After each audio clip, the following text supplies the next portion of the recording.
Hello అండి, good afternoon అందరికీ. ఇవేంటివో తెలుసా? ఎండు చేపలండి. వీటిని తాటాకు చేపలు అంటాం మా ఏరియాలో. దీంట్లో అనేక రకాలు ఉన్నాయి. ఇవి ఇలాంటి చేపలు అనమాట. దీంట్లో ఉప్పు ఎక్కువగా ఉంటుంది కాబట్టి మనం ఇందులో ఉప్పు ప్రత్యేకించి వేయాల్సిన పనిలే. వీటిని శుభ్రంగా కడుక్కోవాలి. తర్వాత దీనికి కావాల్సిన పదార్థాలు వచ్చి పసుపు, కారం, వేపుకోవడానికి ఆయిల్, అంతేనండి. తయారు చేసే విధానం చూద్దాం.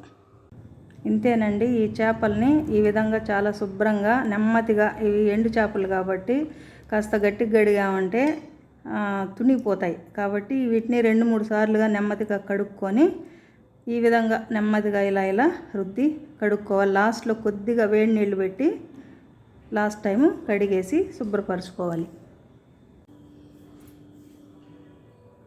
అంతేనండి.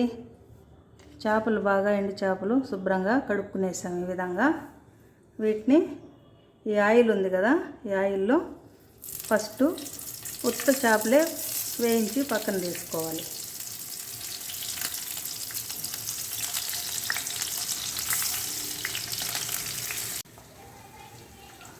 అంతేనండి, వేగిపోయాయి చేపలు. వాటిని పక్కకు తీసుకున్నాం.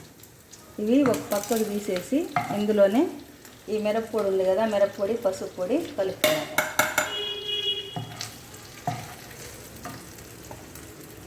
కలుపుకునేసి పక్కకు తీసుకొని ఇది కాస్త మిక్స్ చేసుకొని ఈ మిరప్పొడిని బాగా అట్లా ఆయిల్లో కాసేపు అట్లా.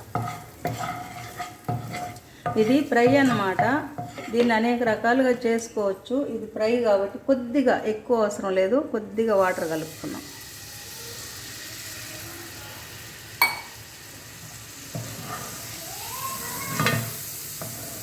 ఈ వాటర్లోనే వీటిని వేసేసి కాసేపు ఉడకనిద్దాం.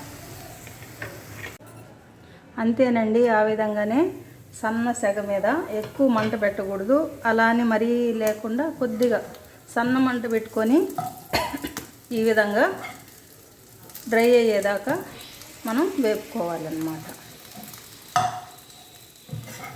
దీన్ని అనేక రకాలుగా చేసుకోవచ్చండి. ఉల్లిపాయలు వేసుకోవచ్చు, టమాటాలు వేసి చేసుకోవచ్చు, పులుసులాగా చేసుకోవచ్చు.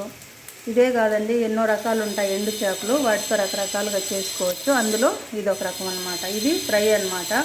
దీనికి కాంబినేషన్ వచ్చేసి అంటారు కదా, ఉప్పు చేప పప్పు చారు అనేసి. ఆ విధంగా పప్పు కూర కూడా చేసుకోవచ్చు, రసం పెట్టుకోవచ్చు, రైస్ లేక పక్కన నంచుకున్నా, లేదంటే కొద్దిగా ఇందులోనే కొద్దిగా గ్రేవీ వచ్చేట్టుగా చేస్తే కూడా రైస్లో కలుపుకొని కూడా తినొచ్చండి.